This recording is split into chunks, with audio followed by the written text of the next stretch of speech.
This is a 50 caliber Desert Eagle. I'm going to stand behind it, and Mona Lisa is going to shoot it. If I die, I'll be ready for Jesus.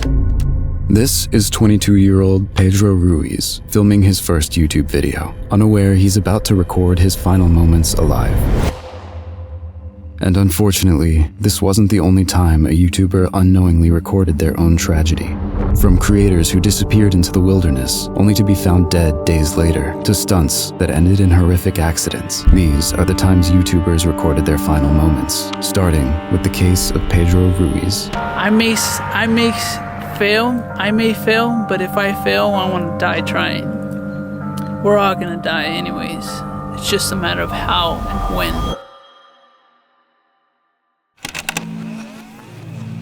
What makes Pedro's story so difficult to watch is how ordinary it began.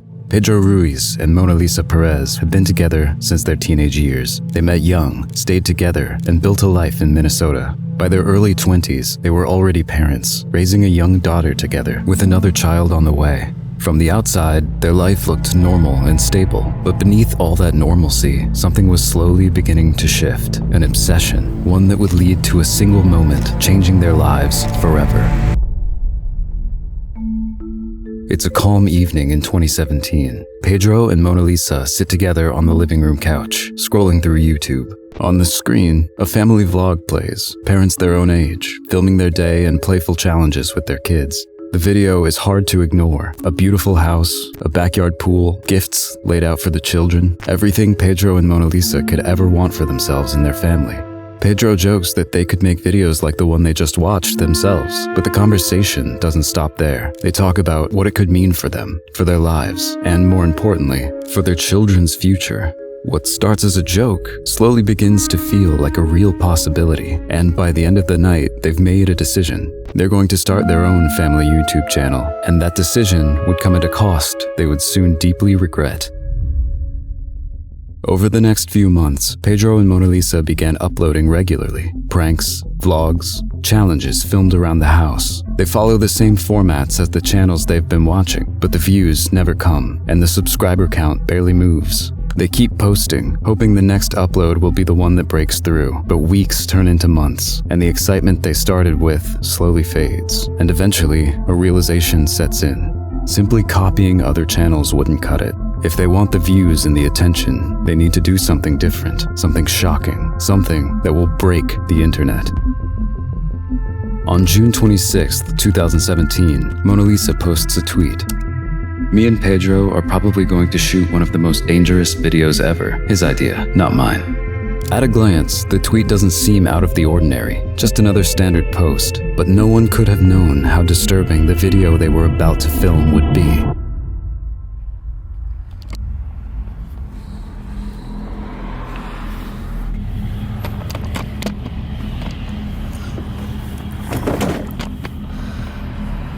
What's up, everybody? It's Damn It Boy. Why did I choose that name? Well, everything I'm gonna be showing you guys on my channel, you guys are gonna be saying, "Damn it, boy." My channel is gonna consist of a lot of crazy stuff, entertainment just for you guys. I just love the adrenaline, the pumping, the near-death experiences. Yes, I'm crazy, stupid. You guys, I've heard it all, but that doesn't faze me. I'm still gonna do it. Alright, enough of that stuff. Let's start the first video. So here, I bring to you Mona Lisa, my girlfriend. Hi everyone. So babe, let's go ahead and show them what we have in store for our first video. Alright. You want to explain? This is a 50 caliber Desert Eagle. The point of this video is I really just want to see if a 50 caliber bullet can go through a book. I'm just not going to just set it and just shoot it. No. I'm going to stand behind it. And Mona Lisa is going to shoot it, hoping she hits the book and not me. If I die, I'll be ready for Jesus. He probably won't accept me into the pearly gates because how stupid this is, but I have confidence that my girlfriend will hit the book and not me. Let's do it. Pedro's plan relies on a belief he's convinced himself is safe. He will hold a thick book against his chest. Mona Lisa will fire a desert eagle from several feet away. The book, he believes, will stop the bullet. It's incredibly dangerous, but Pedro has tested it beforehand, shooting at books of similar thickness and watching them stop the bullet. Convinced it will work, they prepare to carry out the stunt. Due to the disturbing nature of the footage, it was never released to the public, but a transcript of the moments leading up to the shot was made public. Babe, I'm not doing this. I can't. I don't want to be responsible. You won't be as long as you hit the book. As long as you hit the book, you'll be fine. Come on. The batteries are gonna die on it. Come closer.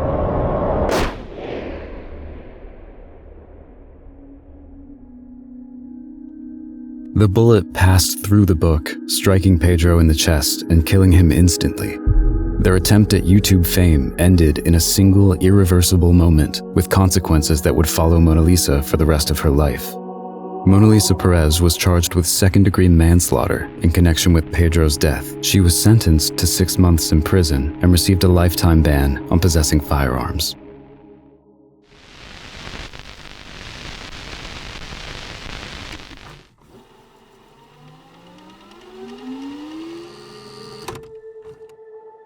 Unlike Pedro's story, Storm's tragedy didn't come from one reckless choice. It came from a way of life that slowly led to one final moment. You see, Storm de Boule was a 22-year-old Belgian outdoorsman. He grew up as an only child with divorced parents, and from a young age, it was clear that Storm was different. While most kids preferred playing in groups, Storm was happiest on his own, not because he disliked people, but because being alone simply felt natural to him. As he grew older, that never changed. Instead, he leaned further into solitude, and with it, a lifestyle that quietly carried real danger. Storm found peace outdoors.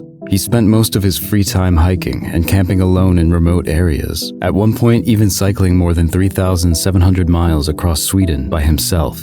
Out there in the wild, he felt free, in control. But even in complete isolation, something was missing: a connection. So, Storm started a YouTube channel. It was a quiet way of sharing his experiences with the world without having to speak. His videos featured no narration, just ambience and beautifully shot footage of his hikes and camps. Slowly, people began to find his videos, and a small audience formed, viewers who checked back every few days for his next upload. Which is why, when Storm suddenly stopped posting, people noticed, and they started to worry, unaware that deep within the Swedish wilderness, something had already begun to go wrong.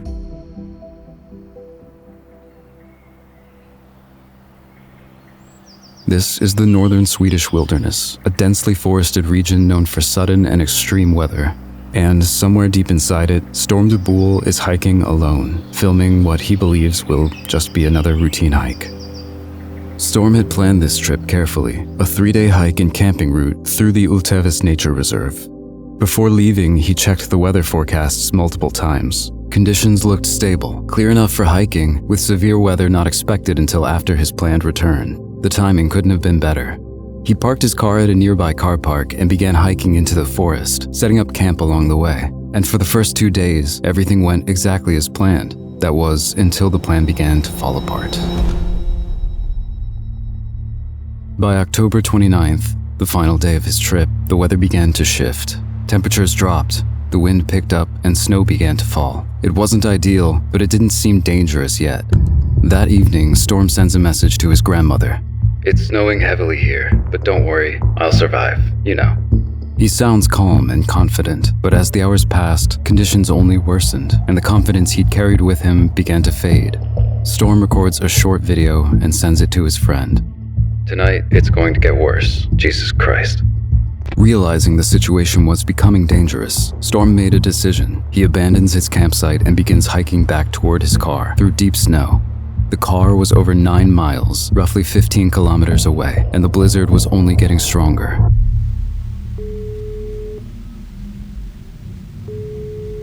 "911, what's your emergency?" At 2 a.m., emergency services receive a call from Storm de Boule. He says he's injured and needs to be evacuated, but just moments later, the line goes dead. Repeated attempts to reach him fail, and given the extreme weather, rescue teams couldn't be deployed immediately. They had no choice but to wait, unaware of what those lost hours would ultimately mean.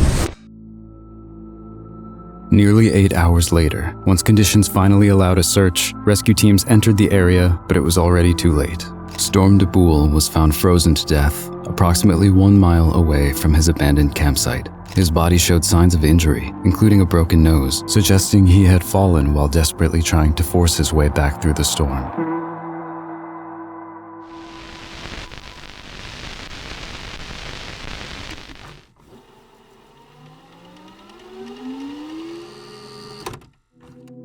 On paper, Finn Creaney had everything going for him. He was a 32-year-old Scottish survivalist and outdoorsman, and was happily married to his wife, Lucy. Together, they raised their young daughter with another child on the way. But despite his family life, Finn regularly placed himself in situations where one mistake could be fatal.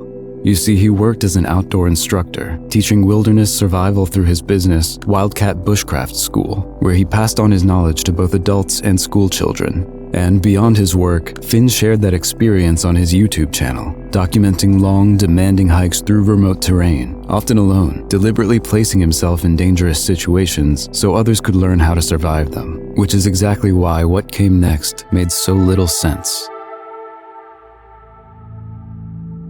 It's March 25th, 2022. Finn is preparing to take on a challenge he's been planning for weeks. A 25-mile or 40-kilometer hike through the rugged terrain around Loch Naver, a demanding route, one he plans to document from start to finish and later share on his YouTube channel. Before leaving home, Finn tells his wife Lucy that he'll be back by Sunday, March 27th, in time for Mother's Day. Then he gets into his car and drives toward his starting point. It would be the last time Lucy would ever see him. At 12:52 p.m., Finn leaves a voicemail for his wife. Hey honey, I love you lots, and I'm really proud of you. Lucy listens and replies shortly after, but there's no response from Finn. Minutes pass, then hours. At first, she doesn't think much of it. He could be filming, or his phone might be dead. But as the day goes on, she hears nothing from Finn. March 27th. It's the day Finn promised he'd be home. Lucy waits at the house going about her day, but constantly drifting back to the window, expecting to see Finn's car pull up into the driveway at any moment. Hours pass, and the driveway stays empty. As the afternoon turns to evening, her concern begins to grow, but she keeps telling herself the same thing, that Finn is just delayed, that he'll be home soon. After a sleepless night, Lucy contacts the school where Finn works to ask if he's come in that morning. He hasn't. That's when the reality begins to sink in. Something has gone wrong. Lucy contacts the authorities and reports Finn missing, still hoping there's a simple explanation, that maybe the route took longer than expected. A large search effort is immediately launched. For nearly 4 weeks, teams search the area around Loch Naver, but no sign of Finn is ever found, and eventually the search is called off. Finn's case becomes a missing persons investigation. As the investigation stalls, search efforts slowly fade, and no clear answers ever emerge. That is, until an unexpected discovery is made. While out hunting, a deer stalker comes across a green rucksack near the area where Finn had planned to begin his route. It's Finn's backpack. The location immediately raises questions. Investigators believe Finn may have attempted to swim across part of the loch, a shortcut that would have saved him time. But this theory is difficult to reconcile with what people knew about Finn. He was an experienced outdoorsman and a strong swimmer, with a reputation for being confident in the water. Furthermore, there's no evidence of where or how he entered the loch, and no body was ever recovered. Without that, the drowning theory remains just that, a theory. To this day, Finn Creaney's disappearance remains a mystery.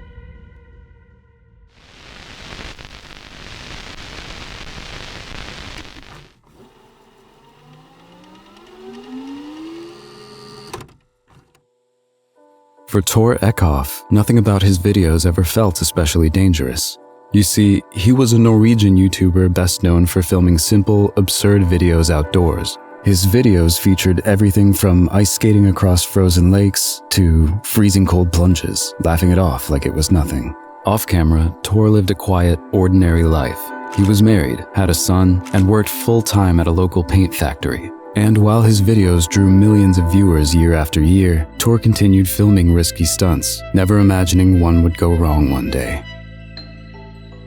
Tor uploaded his first video to YouTube back in 2006, and over the years very little changed. He continued posting the same style of simple, humorous videos. That consistency earned him a loyal audience, especially adult men, who described his videos as a reminder to find joy in simple things and not take life so seriously. Among his uploads was a yearly tradition. Every birthday, Tor would post a video titled, "I am not dead, I am his age today." On November 22nd, 2021, he uploaded one of these, "I am not dead, I am 57 today." The video was goofy and funny, just like the others. But unknowingly, it would be the last video Tor Echoff would ever post, and a chilling foreshadowing of what was about to happen just days later. It's November 26, 2021, just 4 days after Tor's last video. He leaves his home and drives to a frozen lake, planning to film another video. At the lake, Tor laces up his skates and begins filming himself gliding across the ice, something he's done countless times before. But as he skates, the ice beneath him fractures and collapses under his weight, sending Tor plunging into the freezing water below. People nearby hear his screams and immediately contact emergency services, but it's already too late. Rescue teams arrive quickly and locate Tor beneath the ice. He's pulled from the freezing water, unresponsive, and rushed to the hospital, but the damage is already done. Tor Echoff dies shortly after.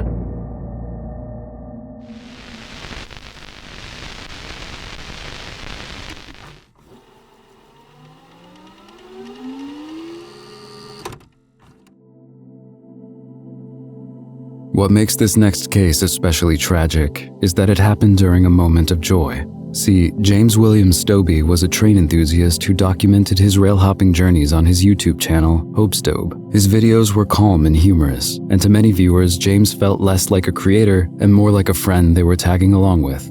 Over time, he built a loyal audience who followed his travels closely. Some fans even met him in real life as he moved from place to place across the country. But the lifestyle James documented came with serious risks that would eventually catch up to him. On November 8th, 2017, James is out filming what would have been another routine video. As he walks alongside a stretch of railway near the Pulaski Highway in Baltimore, a passing train approaches, something he had experienced many times before. As the train closes in, the sound grows louder and louder until everything suddenly goes dark.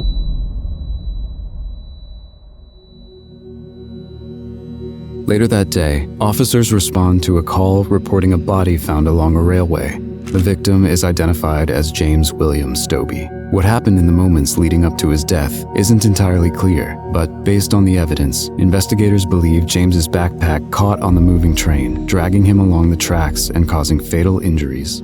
The journey he loved became the one he never came back from.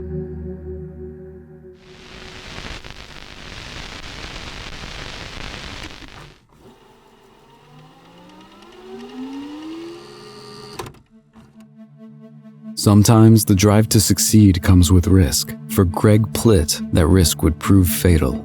See, Greg was an American fitness influencer and one of the most influential figures in the fitness world during the late 2000s. But his popularity wasn't built on looks alone. It was built on discipline. Before his fitness career ever began, Greg attended the United States Military Academy at West Point. He later explained that he joined for a simple reason, because he feared it. To Greg, fear wasn't something to avoid, it was something to confront. That belief became the foundation of his entire life. It shaped his mindset, his career, and ultimately it would play a role in how his life ended. After leaving the military, Greg built a successful fitness career around his philosophy of confronting his fears. He began posting training videos, motivational content, and fitness advice to his YouTube channel, quickly gaining a large, engaged audience, particularly younger men who saw Greg as a role model. And by 2015, Greg's career was thriving, but that would soon change. On January 17, 2015, Greg and 2 others traveled to the Burbank Metrolink station to film a promotional video for a brand Greg was partnered with. One of the planned shots involved Greg running alongside a passing train, something they believed would be completely safe. They set up near a section of double railroad tracks, believing the train would pass on the opposite line, leaving Greg safely clear as he ran beside it. When a train finally appeared, emerging from a curve in the tracks, filming began. As Greg ran, the train repeatedly sounded its horn. Believing the warnings were routine and that he was positioned beside the safe track, Greg continued running, until he was suddenly struck from behind, immediately killing him. Investigators later concluded that Greg had likely misjudged which track the train was traveling on, a confusion made worse by the curve in the tracks, which made it difficult to accurately judge the train's position. They also confirmed that no filming permits had been issued for the shoot, meaning standard safety procedures were not in place, in a tragedy investigators later described as preventable.